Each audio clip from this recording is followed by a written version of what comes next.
Grabe na mga timan at hulahan na itong mga idol. Sabi ko na nga ba, mahirap sila. Madakip. Dahil may kapangyarihan sila.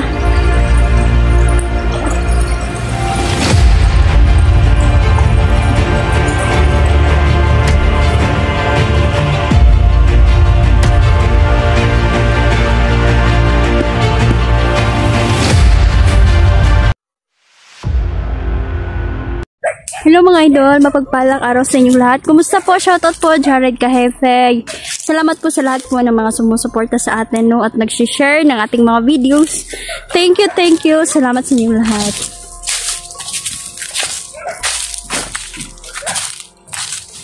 Ma'am Susan, Mama Susan, shout out. Ma'am Chona Monyo, shout out. Ma'am Merlin Lebre, shout out sa inyo. Sino pa yun? Ayan, nakalimutan ko na naman. So, shoutout sa iyo lahat talaga ng mga sumusuporta sa atin. Thank you mga idol. No? So, last yung exploration ko mga idol gabi na yun. So, yung isa mga idol, naging uwak talaga siya mga idol. Yan kasi yung gawa ng demonyo no, na nagtra-transform sila ng mga iba't ibang uri ng mga hayop. Pwede din sila maging tao mga idol. Kaya mag-ingat-ingat tayo dahil sila po ay mapanlin lang. Mapanlin lang ang mga demonyo na to. Mainit ang panahon natin ngayon, idol. Okay ang panahon. Wala nang ulan. Yan, wala na ring baha.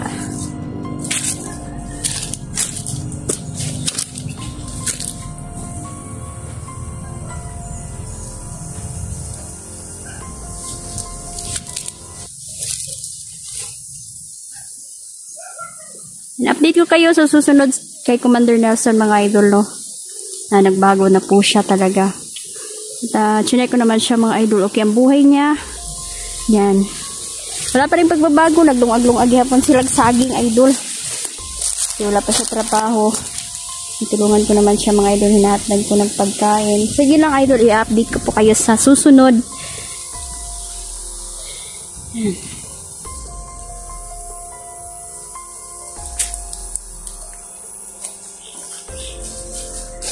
Hanapin natin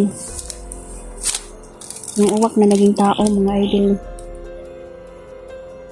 Dahil kampon yun ng kadiliman. Bigla siyang nawala ngunit hindi na siya makakawala ngayon.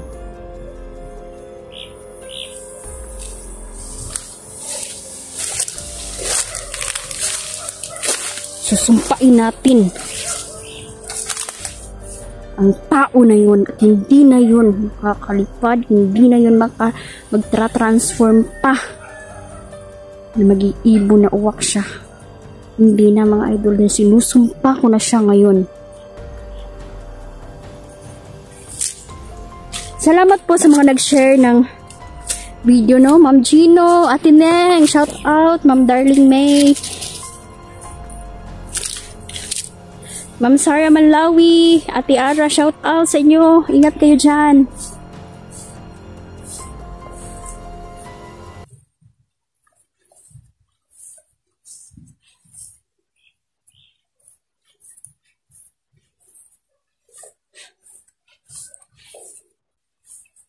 Tayo po ay mainit na sa kanilang mga mata. Dahil sabi nila ay palagi kami nakikialam sa kanilang mga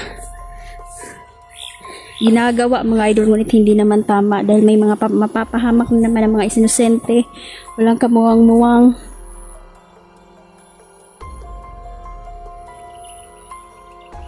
Yun naman yung gusto ng mga satanista idol na paludhon ta ba, gusto nila na lumuhod tayo sa kanila.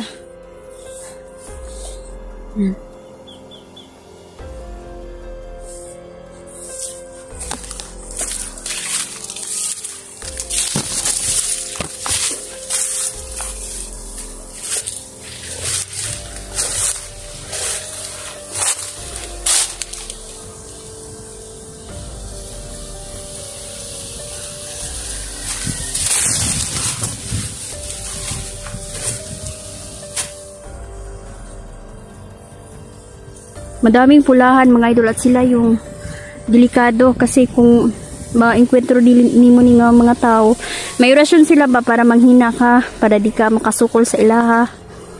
Mao na nga madali ka lang nilang makuha.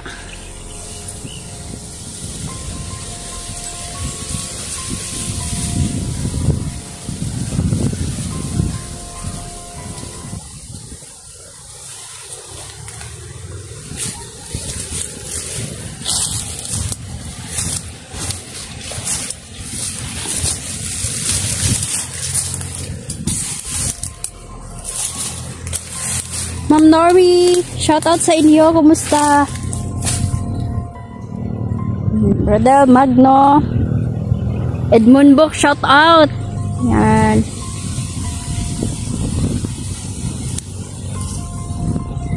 Parang sumamaya tayong panahon ngayon ay kulbaan ko. Parang may kaba na nararamdaman ako ngayon. Kapag kinakabahan na ako mga idol, malapit na yan sila. May mga masasamang mangyari ba?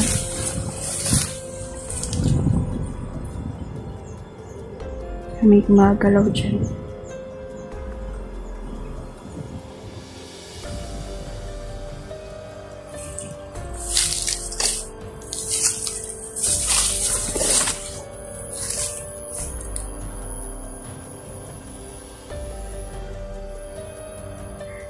Sa susunod mga idol, pupunta ako sa mga kaibigan kong mga diwata mga idol, at grabe na yung parang may sumisira sa kanilang tahanan idol, no?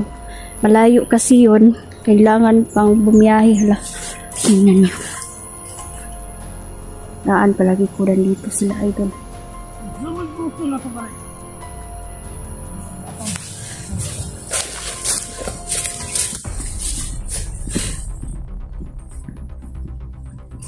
Yan, kitang sa looban.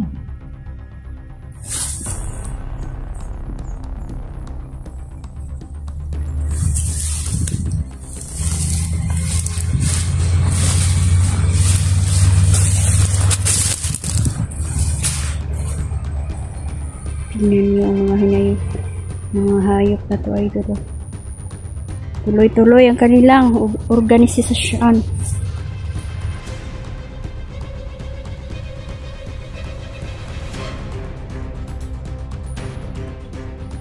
Palagi silang nakakahatak ng mga bagong tauhan.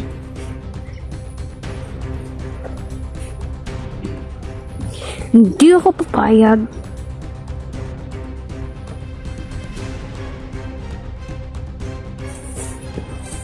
Magtagumpay kayo.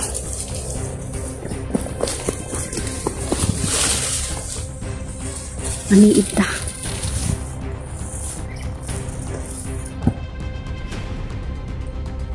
Baka mga hambog naman ng mga tauhan nila. Tingnan na natin. Umusmus dito mo diha. Maniid lang tayo idol. Kailangan masundan natin sila.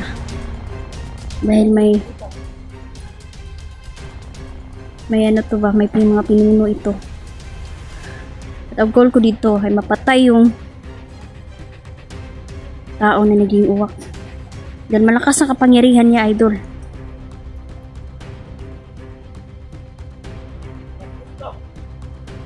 Sasanay sila.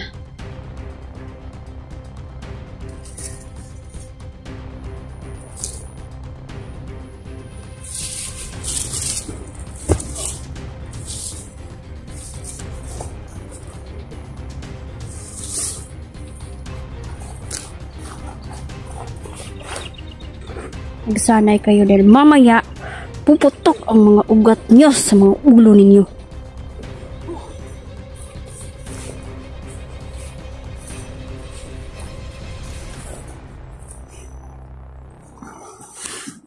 Unurin natin kung paano magsaya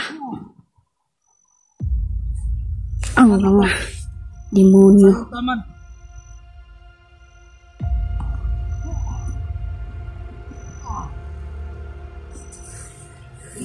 Kailangan na na. Nahirapan na na pamasyon ng mga lapira. Ano ang patay nila? Mawalag mo no.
Yabang. Naiinis pa naman ako sa mga mayabang. Mga tao.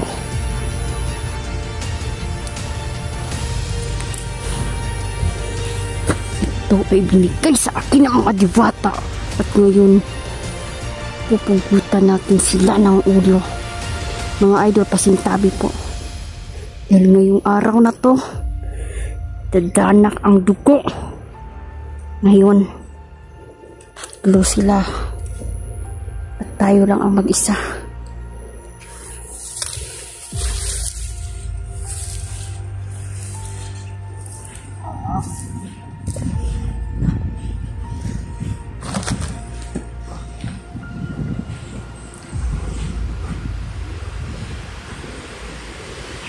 Tama na ninyong dula-dula.